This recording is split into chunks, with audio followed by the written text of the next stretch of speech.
Hi friends, ಎಲ್ಲರಿಗೂ ನಮಸ್ಕಾರ. ಈ ಒಂದು ವಿಡಿಯೋದಲ್ಲಿ PM ವಿಶ್ವಕರ್ಮ ಯೋಜನೆಗೆ ಅರ್ಜಿ ಸಲ್ಲಿಸಿದಂಥವ್ರಿಗೆ ಯಾಕೆ ಇನ್ನೂ ಪೆಂಡಿಂಗ್ ತೋರಿಸ್ತಾ ಇದೆ, ಅದೇ ರೀತಿಯಾಗಿ ಟ್ರೈನಿಂಗನ್ನು ಕಂಪ್ಲೀಟ್ ಮಾಡ್ಕೊಂಡು ಬಂದಂಥವ್ರಿಗೆ ಯಾಕೆ ಇನ್ನೂ ಟ್ರೈನಿಂಗ್ ಅಮೌಂಟ್ ಬರ್ತಾ ಇಲ್ಲ, ಅದೇ ರೀತಿಯಾಗಿ 1 ಲಕ್ಷ ರೂಪಾಯಿ ಲೋನನ್ನು ತಗೋಬೇಕಾದ್ರೆ ಯಾಕೆ ನಮಗೆ ಬ್ಯಾಂಕ್ ಅವರು ಇನ್ನೂ ಲೋನನ್ನು ಕೊಡ್ತಾ ಇಲ್ಲ, ಅದೇ ರೀತಿಯಾಗಿ ನಮ್ಮದು ಟ್ರೈನಿಂಗ್ ಕಂಪ್ಲೀಟ್ ಆಗಿದೆ, ಟೂಲ್ ಕಿಟ್ಗೂ ಸಹ ಬುಕ್ ಮಾಡಿದ್ದೀವಿ, ಆದರೆ ಟೂಲ್ ಕಿಟ್ ಮಾತ್ರ ನಮಗೆ ಇನ್ನೂ ಬಂದಿಲ್ಲ. ಸೊ ಏನು ಮಾಡಬೇಕು ಅಂತ ಹೇಳ್ಬಿಟ್ಟು ತುಂಬ ಜನ ಕಮೆಂಟ್ ಮುಖಾಂತರ ಕೇಳ್ತಾ ಇದ್ದೀರಾ ಸ್ನೇಹಿತರೆ. ಸೊ ಈ ಒಂದು ವಿಡಿಯೋದಲ್ಲಿ ನಿಮ್ಮ ಎಲ್ಲ ಪ್ರಶ್ನೆಗಳಿಗೆ ಸಂಪೂರ್ಣವಾದ ಮಾಹಿತಿಯನ್ನು ಕೊಡೋ ಪ್ರಯತ್ನವನ್ನು ಮಾಡ್ತೀನಿ ಸ್ನೇಹಿತರೆ. ಹಾಗಾಗಿ ಈ ಒಂದು ವಿಡಿಯೋವನ್ನು ಎಲ್ಲೂ ಸ್ಕಿಪ್ ಮಾಡದೆ ಕೊನೆಯವರೆಗೂ ನೋಡಿ. ಅದೇ ರೀತಿಯಾಗಿ ವಿಶ್ವಕರ್ಮ ಯೋಜನೆಗೆ ಸಂಬಂಧಿಸಿದಂತಹ ಹಲವಾರು ಮಾಹಿತಿಯನ್ನು ನಮ್ಮ ಒಂದು ಯೂಟ್ಯೂಬ್ ಚಾನಲಲ್ಲಿ ಕೊಡ್ತಾ ಇರ್ತೀವಿ. ಆ ಮಾಹಿತಿ ನಿಮಗೆ ಬರಬೇಕಾದ್ರೆ ನೀವು ಸಬ್ಸ್ಕ್ರೈಬ್ ಮಾಡಿಕೊಂಡಾಗ ಮಾತ್ರ ಆ ಮಾಹಿತಿ ಬರುತ್ತೆ ಸ್ನೇಹಿತರೆ. ಹಾಗಾಗಿ ಸಬ್ಸ್ಕ್ರೈಬ್ ಮಾಡ್ಕೊಳ್ಳದೆ ಇರ್ತಕ್ಕಂಥವ್ರು ಈ ಕೂಡಲೇ ಸಬ್ಸ್ಕ್ರೈಬ್ ಮಾಡ್ಕೊಳ್ಳಿ ಸ್ನೇಹಿತರೆ. ಇನ್ನು ಯಾರೆಲ್ಲ PM ವಿಶ್ವಕರ್ಮ ಯೋಜನೆಗೆ ಅರ್ಜಿಯನ್ನು ಸಲ್ಲಿಸಿಲ್ವೋ ಅಂಥವರು ಈ ಕೂಡಲೇ ಅರ್ಜಿಯನ್ನು ಸಲ್ಲಿಸಿ ಸ್ನೇಹಿತರೆ. ಈ ಒಂದು PM ವಿಶ್ವಕರ್ಮ ಯೋಜನೆ ಬಂದ್ಬಿಟ್ಟು 2028ವರೆಗೆ ಇರುತ್ತೆ. ಹಾಗಾಗಿ ಅರ್ಜಿಯನ್ನು ಸಲ್ಲಿಸದೇ ಇರ್ತಕ್ಕಂಥವ್ರು ಅರ್ಜಿಯನ್ನು ಸಲ್ಲಿಸಿ ಸ್ನೇಹಿತರೆ.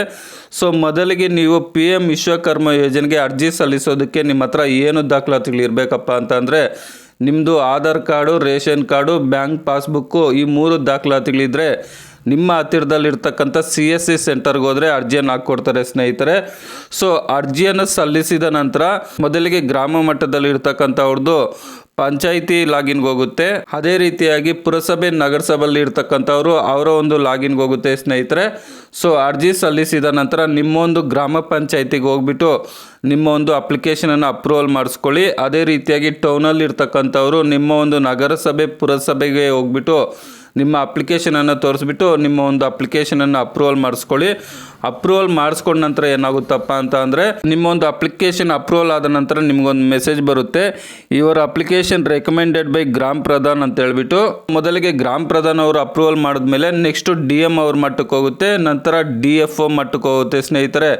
ಇವರಿಬ್ಬರು ಅಪ್ರೂವಲ್ ಮಾಡಿದ ನಂತರ ಮಾತ್ರ ನಿಮಗೆ ಟ್ರೈನಿಂಗ್ ಸೆಂಟರಿಂದ ಕಾಲ್ ಬರುತ್ತೆ. ತುಂಬ ಜನರದ್ದು ಬಂದುಬಿಟ್ಟು review pending by DM, review pending by DFO ಈ ರೀತಿಯಾಗಿ ತೋರಿಸ್ತಾ ಇದೆ.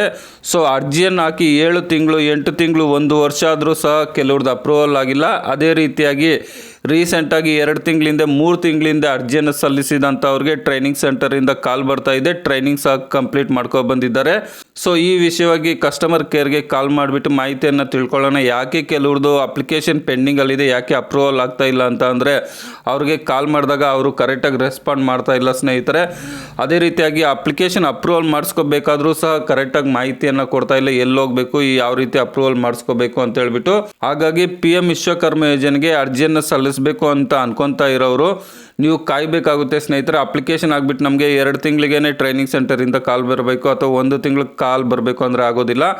ಕೆಲವ್ರಿಗೆ 8 ತಿಂಗಳಾಗ್ಬೋದು, ವರ್ಷ ಆಗ್ಬೋದು, ಬಟ್ ನಿಧಾನ ಆದರೂ ಸಹ ಟ್ರೈನಿಂಗ್ ಸೆಂಟರಿಂದ ಕಾಲ್ ಬರುತ್ತೆ ಸ್ನೇಹಿತರೆ. ಬಟ್ ಅರ್ಜೆಂಟ್ ನಮಗೆ ಟ್ರೈನಿಂಗ್ ಸೆಂಟರಿಂದ ಕಾಲ್ ಬರಬೇಕು, ಟ್ರೈನಿಂಗ್ ಕಂಪ್ಲೀಟ್ ಆಗಬೇಕು ಅಂತ ಅನ್ಕೊತಾ ಇರೋರು ಈ ಒಂದು ಯೋಜನೆಗೆ ಅರ್ಜಿ ಸಲ್ಲಿಸಿ. ನಿಧಾನನೂ ಆಗ್ಬೋದು ಅಥವಾ ಬೇಗನೂ ಆಗ್ಬೋದು ಸ್ನೇಹಿತರೆ. ಎರಡಕ್ಕೂ ನೀವು ಪ್ರಿಪೇರ್ ಆಗಿದ್ರೆ ಮಾತ್ರ ಈ ಒಂದು ಯೋಜನೆಗೆ ಅರ್ಜಿಯನ್ನು ಸಲ್ಲಿಸಿ. ನೀವು review pending by DM, DFO ಅಂತ ಬರ್ತಾ ಇರ್ತಕ್ಕಂಥವ್ರು ಅವರ ಒಂದು ಹೆಲ್ಪ್ಲೈನ್ ನಂಬರ್ ಸಹ ಕೊಟ್ಟಿದ್ದೀನಿ, ಬಟ್ ಅದು ಈ ನಡುವೆ ಕನೆಕ್ಟ್ ಆಗ್ತಾ ಇಲ್ಲ. ಮೊದಲೆಲ್ಲ ಕನೆಕ್ಟ್ ಆಗ್ತಾ ಇತ್ತು. ಅದೇ ರೀತಿಯಾಗಿ ವಿಶ್ವಕರ್ಮ ಯೋಜನೆ ಹೆಲ್ಪ್ಲೈನ್ ನಂಬರ್ ಮೊದಲೆಲ್ಲ ಕನೆಕ್ಟ್ ಆಗ್ತಾ ಇತ್ತು, ಈಗ ಅದು ಸಹ ಕನೆಕ್ಟ್ ಆಗ್ತಾ ಇಲ್ಲ ಸ್ನೇಹಿತರೆ. ಹಾಗಾಗಿ ನಿಮ್ಮ ಒಂದು ಅಪ್ಲಿಕೇಶನ್ ಏನಾದರೂ DM, DFO ಪೆಂಡಿಂಗ್ ಅಂತ ಬಂದರೆ ತಾನಾಗಿ ಅಪ್ರೂವಲ್ ಆಗುತ್ತೆ ಸ್ನೇಹಿತರೆ, ನೀವು ಕಾಯಬೇಕಷ್ಟೇ.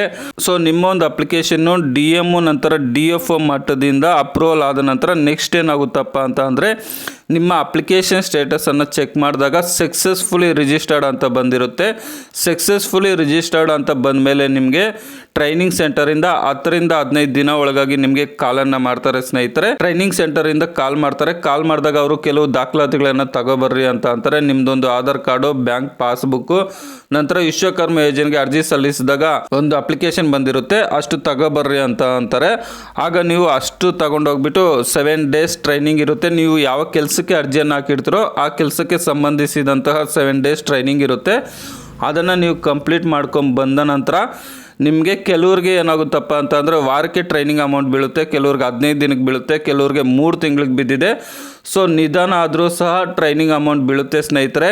ಅದೇ ರೀತಿಯಾಗಿ ಟ್ರೈನಿಂಗ್ ಅಮೌಂಟ್ ಬೀಳದೇ ಇರತಕ್ಕಂಥವ್ರಿಗೆ ಏನು ಕಾರಣದಿಂದ ಬಿದ್ದಿರೋದಿಲ್ಲಪ್ಪ ಅಂತ ಅಂದರೆ, ಉದಾಹರಣೆಗೆ ಒಂದು ಬ್ಯಾಂಕ್ ಇರುತ್ತೆ ಅಂದ್ಕೊಳ್ಳಿ, ಆ ಬ್ಯಾಂಕು ಬೇರೆ ಬ್ಯಾಂಕಿಗೆ ಟೈಅಪ್ ಆಗಿದಾಗ IFSC ಕೋಡ್ ಚೇಂಜ್ ಆಗಿರುತ್ತೆ ಸ್ನೇಹಿತರೆ. ಆಗ ನೀವೇನಾದ್ರೂ ಹಳೆ IFSC ಕೋಡ್ ಏನಾದರೂ ಅಪ್ಲಿಕೇಶನ್ ಹಾಕುವಾಗ ಹಾಕಿದರೆ ನಿಮಗೆ ಟ್ರೈನಿಂಗ್ ಅಮೌಂಟ್ ಸಹ ಬರೋದಿಲ್ಲ. ಅದೇ ರೀತಿಯಾಗಿ 1 ಲಕ್ಷ ರೂಪಾಯಿ ಲೋನ್ ಸಹ ಸಿಗೋದಿಲ್ಲ ಸ್ನೇಹಿತರೆ. ಸೊ ಹಾಗಾಗಿ ಅಪ್ಲಿಕೇಶನ್ ಹಾಕುವಾಗ ತುಂಬ ಕೇರ್ಫುಲ್ಲಾಗಿ ಅಕೌಂಟ್ ನಂಬರ್ IFSC ಕೋಡನ್ನು ಹಾಕಿ. ನೀವು ಕೇಳ್ಬೋದು, ಅಪ್ಲಿಕೇಶನ್ ಎಡಿಟ್ ಮಾಡ್ಕೊಳ್ಳೋದಕ್ಕೆ ಏನಾದರೂ ಅವಕಾಶ ಇದೆಯಾ? ನಮ್ಮ ಒಂದು ಅಪ್ಲಿಕೇಶನ್ ಅಪ್ರೂವಲ್ ಆಗೋಗಿದೆ, ಇವಾಗ bank account number IFSC code edit ಮಾಡ್ಕೊಳ್ಳೋದಕ್ಕೆ ಅವಕಾಶ ಇದೆಯಾ ಅಂತ ಕೇಳ್ಬೋದು. ನಿಮ್ಮ ಅಪ್ಲಿಕೇಶನ್ ಒನ್ಸ್ ಅಪ್ರೂವಲ್ ಆದಮೇಲೆ ಎಡಿಟ್ ಮಾಡ್ಕೊಳ್ಳೋದಕ್ಕೆ ಚಾನ್ಸ್ ಇಲ್ಲ. ಹಾಗಾಗಿ ಇನ್ನೂ ಯಾರ್ದೆಲ್ಲ ಪೆಂಡಿಂಗ್ ತೋರಿಸ್ತಾ ಇದೆ ಅಂಥವರು ಅಕೌಂಟ್ ನಂಬರು IFSC ಕೋಡ್ ಕರೆಕ್ಟಾಗಿ ಹಾಕಿದ್ರಾ ಇಲ್ವಾ ಅಂತ ಚೆಕ್ ಮಾಡ್ಕೊಳ್ಳಿ. ಅದು ಕರೆಕ್ಟಾಗಿ ಇದ್ದಾಗ ಮಾತ್ರ ನಿಮಗೆ ಟ್ರೈನಿಂಗ್ ಅಮೌಂಟ್ ಬರುತ್ತೆ ಸ್ನೇಹಿತರೆ. ಸೊ ಇದಾದಮೇಲೆ ಟ್ರೈನಿಂಗ್ ಕಂಪ್ಲೀಟ್ ಬಂದ ನಂತರ ನೀವು ಟೂಲ್ ಕಿಟ್ಗೆ ಬುಕ್ ಮಾಡಬೇಕಾಗುತ್ತೆ. ಟೂಲ್ ಕಿಟ್ ಸಹ ಕೆಲವ್ರಿಗೆ ಬರ್ತಾ ಇದೆ, ಕೆಲವ್ರಿಗೆ ನಿಧಾನ ಆದರೂ ಸಹ ಬಂದೇ ಬರುತ್ತೆ. ನಮಗೆ ಬಂದಿಲ್ಲ ಅಂತ ಹೇಳ್ಬಿಟ್ಟು ನೀವು ಗಾಬರಿ ಬೀಳೋಕ್ಕೆ ಹೋಗ್ಬೇಡಿ, ನಿಧಾನ ಆದರೂ ಸಹ ಬರುತ್ತೆ. ಈ ಒಂದು ಯೋಜನೆ 2028ವರೆಗೂ ಇದ್ದ ಕಾರಣದಿಂದ ನಿಧಾನ ಆದರೂ ಸಹ ನಿಮಗೆ ಟೂಲ್ ಕಿಟ್ ಪೋಸ್ಟ್ ಮುಖಾಂತರ ಬರುತ್ತೆ. ಸೊ ಇದಾದ್ಮೇಲೆ ಟ್ರೈನಿಂಗ್ ಅನ್ನ ಕಂಪ್ಲೀಟ್ ಮಾಡ್ಕೊಂಡು ಬಂದ ನಂತರ 2 ತಿಂಗಳ ಒಳಗಾಗಿ ನಿಮಗೆ ಬ್ಯಾಂಕಿಂದ ಕಾಲ್ ಮಾಡ್ತಾರೆ ಸ್ನೇಹಿತರೆ. ನಿಮಗೆ ಲೋನ್ ಅನ್ನ ಕೊಡ್ತೀರಿ, ದಾಖಲಾತಿಗಳನ್ನು ತಗೋಬರ್ರಿ ಅಂತ ಹೇಳ್ಬಿಟ್ಟು. ಒಂದು ವೇಳೆ ಬ್ಯಾಂಕಿಂದ ನಿಮಗೆ ಕಾಲ್ ಮಾಡದೇ ಇದ್ರೆ ಏನು ಮಾಡಬೇಕಪ್ಪ ಅಂತ ಅಂದರೆ, ನೀವು PM ವಿಶ್ವಕರ್ಮ ವೆಬ್ಸೈಟ್ಗೆ ಹೋಗ್ಬಿಟ್ಟು ನಿಮಗೆ ಲೋನ್ ಸ್ಯಾಂಕ್ಷನ್ ಲೆಟರ್ ಅಂತ ಬಂದಿರುತ್ತೆ. ಆ ಲೆಟ್ರ್ ಬಂದಿದ್ರೆ ನಿಮಗೆ ಬ್ಯಾಂಕಿಂದ ಲೋನನ್ನು ಕೊಡಬೇಕಾಗುತ್ತೆ. ಅದು ಬಂದಿದೆಯಾ ಇಲ್ವಾ ಚೆಕ್ ಮಾಡ್ಕೊತಾ ಇರ್ರಿ. ಅದು ಬಂದಾಗ ಆ ಒಂದು ಲೋನ್ ಸ್ಯಾಂಕ್ಷನ್ ಲೆಟ್ರನ್ನು ಎತ್ಕೊಂಡು ಹೋಗ್ಬಿಟ್ಟು ನೀವು ಲೋನನ್ನು ತಗೋಬೋದು ಸ್ನೇಹಿತರೆ. ಆದರೆ ಕೆಲವು ಬ್ಯಾಂಕಲ್ಲಿ ಕೊಟೇಶನನ್ನು ಕೇಳ್ತಾ ಇದ್ದಾರೆ, ಕೆಲವು ಬ್ಯಾಂಕಲ್ಲಿ ಕೊಟೇಶನ್ ಇಲ್ದೇನೆ ಲೋನನ್ನು ಕೊಡ್ತಾ ಇದ್ದಾರೆ. ಸೊ ಕೊಟೇಶನ್ ಅನ್ನು ಕೇಳಿದಾಗ ನೀವು ಕೊಟೇಶನ್ ಅನ್ನು ಹಾಕ್ಸ್ಕೊಬಂದು ಕೊಟ್ಟ ಮೇಲೆ ನಿಮಗೆ ಲೋನನ್ನು ಕೊಡ್ತಾರೆ. ಅದು ಸಹ ನಿಮಗೆ ಕೊಡೋದಿಲ್ಲ ಸ್ನೇಹಿತರೆ. ಯಾರು ಕೊಟೇಶನ್ ಅನ್ನು ಹಾಕೊಟ್ಟಿರ್ತಾರೋ ಅವ್ರಿಗೆ ಅವರು ಹಣವನ್ನು ಟ್ರಾನ್ಸ್ಫರ್ ಮಾಡ್ತಾರೆ. ಅವ್ರ ಹತ್ರ ನೀವು ನಿಮಗೆ ಬೇಕಾಗಿರ್ತಕ್ಕಂಥ ವಸ್ತುಗಳನ್ನು ತಗೊಬಂದು ನೀವು ಯಾವ ಕೆಲಸಕ್ಕೆ ಅರ್ಜಿಯನ್ನು ಹಾಕಿರ್ತೀರೋ ಆ ಒಂದು ಶಾಪನ್ನು ಓಪನ್ ಮಾಡ್ಕೋಬೋದು ಸ್ನೇಹಿತರೆ. ಇನ್ನು ನಿಮ್ಮ ಒಂದು ಅಪ್ಲಿಕೇಶನ್ ಹಾಕಿ 6 ತಿಂಗಳು ವರ್ಷ ಆದರೂ ಸಹ review pending by DM DF ಬಂದರೆ ಏನು ಮಾಡಬೇಕು ಅನ್ನೋದ್ರ ಬಗ್ಗೆ ಮಾಹಿತಿಯನ್ನು ಕಲೆಕ್ಟ್ ಮಾಡ್ತಾ ಇದ್ದೀನಿ ಸ್ನೇಹಿತರೆ. ಅದ್ರ ಬಗ್ಗೆ ಮಾಹಿತಿ ಕಲೆಕ್ಟ್ ಮಾಡಿಕೊಂಡು ನೆಕ್ಸ್ಟ್ ವಿಡಿಯೋದಲ್ಲಿ ಅದ್ರ ಬಗ್ಗೆ ನಿಮಗೆ ಮಾಹಿತಿಯನ್ನು ಕೊಡ್ತೀನಿ ಸ್ನೇಹಿತರೆ. ಸೊ ವಿಶ್ವಕರ್ಮ ಯೋಜನೆಗೆ ಸಂಬಂಧಿಸಿದಂಥ ಏನೇ ಡೌಟ್ ಇದ್ದರೂ ಸಹ ಕಮೆಂಟ್ ಮಾಡಿ, ಅದಕ್ಕೆ ಸಂಬಂಧಿಸಿದಂತಹ ವಿಡಿಯೋವನ್ನು ಮಾಡ್ತೀನಿ ಸ್ನೇಹಿತರೆ. ಅದೇ ರೀತಿಯಾಗಿ ಸಬ್ಸ್ಕ್ರೈಬ್ ಮಾಡ್ಕೊಳ್ಳದೆ ಇರ್ತಕ್ಕಂಥವರು ಈ ಕೂಡಲೇ ಸಬ್ಸ್ಕ್ರೈಬ್ ಮಾಡ್ಕೊಳ್ಳಿ ಸ್ನೇಹಿತರೆ. ವಿಡಿಯೋ ನೋಡಿದ್ದಕ್ಕಾಗಿ ತುಂಬ ಧನ್ಯವಾದಗಳು. ಬಾಯ್, ಟೇಕ್ ಕೇರ್ ಫ್ರೆಂಡ್ಸ್.